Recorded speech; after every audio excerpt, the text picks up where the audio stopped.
Thanks for joining us from the Ohio AgNet. Voice you know at the News You Trust studio. Sponsored by BASF, where you can count on the trusted performance of Allevo seed treatment to protect your soybeans. I'm Joel Penordwood. Hope you're having a good Friday afternoon. Looks like some cool weather ahead this weekend, and we are seeing some frost around parts of the state.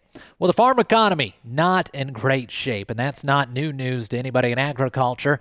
Brian Glenn, Director of Government Affairs for the American Farm Bureau Federation, says costs have skyrocketed, commodity prices have dropped sharply, and it makes for a rough time. Cost pressures from labor, regulatory compliance, fertilizer, and energy have eroded margins for farmers, while their crop receipts have also fallen steeply since 2022. Since 2022, U.S. Ag has also experienced a trade deficit, and persistent non-tariff trade barriers have added to the volatility. And he says both beginning and veteran farmers making tough choices right now just to survive. And Farm Bureau has recently sent a letter as a result to Congress and the White House asking for immediate assistance. In the short term, we urge leaders to authorize bridge payments for farmers before the end of 2025. These payments must be robust enough to address sector-wide gaps as the federal government continues to work to recalibrate trade strategies, stabilize prices, and strengthen key market relationships. Glenn says it's vital that Congress and the administration move quickly to help U.S. farmers. It is extremely important that the administration and Congress move quickly to authorize bridge payments for farmers before the end of 2025, really to keep farmers afloat, and that we need swift and decisive action taken on policy solutions to increase market access and opportunities for farmers. Now, to read those letters, you can go to fb.org and click on the news section for further details. Again, lending his voice to us today, Brian Glenn, Director of Government Affairs for the American Farm Bureau Federation. And as the government shutdown continues, the World Ag Supply and Demand Estimates report not being released. The WASDE report, one of the major reports from USDA, helping markets out. Only time will tell what that impact does. But some government agencies still releasing numbers. For instance, the Energy Information Administration has released their ethanol numbers for this past week. Production of the biofuel rose to an average of 1.071 million barrels in the 7 days that ended October 3rd. And on its website, the agency said it will continue normal publication of reports and data collection until further notice. Now, as far as ethanol goes, the Midwest is by far the biggest producer, with production averaging 1.025 million barrels a day, up from 940,000 the previous week.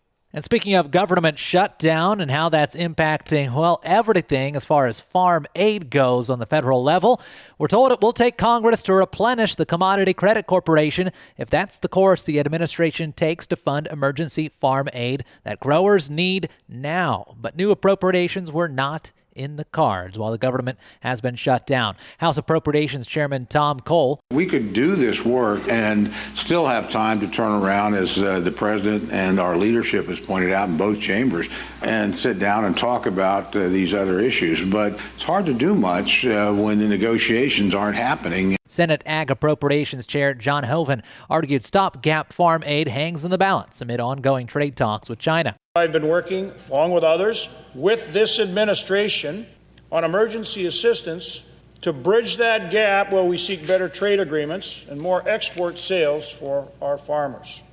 So let's get this government back open so we can continue that hard work. That would include annual USDA spending nearing completion. That was before, though, the fight over the short-term continuing resolution shut off the lights. When they make the mind that they want the government up and running, believe me, we'll move very quickly, and we'll try to move away quickly from a CR status to passing bills individually or in small groups and get folks up and working again and get the government restored. Now, doing so would allow functions like farm services to resume, but also emergency aid for farmers that are in desperate need of help right now to keep their operations going. We'll talk market numbers coming up next as the Ohio AgNet continues.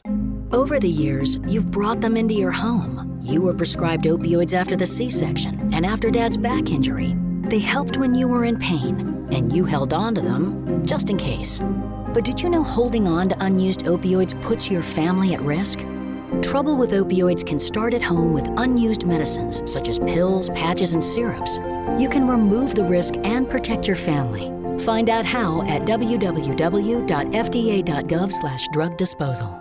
You're listening to the Ohio AgNet. I'm Joel Norwood. Let's take a look at those closing market numbers after Friday's trade and how they rounded out the week. Down for grain, but mixed to higher for livestock. December corn, 5 1/4 lower to $4.13. March corn ended at $4.29 per bushel, down a nickel. New crop soybeans, 15 1/2 cents down to 10.06 3/4. Jan beans off 15 1/4 to 10.23 1/4. And July wheat, 5.39 1/2 per bushel, down 8 3/4 cents. Markets brought to you by Seed Consultants. Simply better performance. Online at seedconsultants.com. Cattle had quite the turnaround from losses to start the day to ending the day positive. October live cattle up 345 to 238.48 per hundredweight, and December lean hogs down 33 cents to 84.03. Not a great day for milk. For instance, Class 3 for November ended at 16.19, a drop of 45 cents. You can find more farm news online at ohioagnet.com. I'm Joel Norwood. Thanks for tuning in.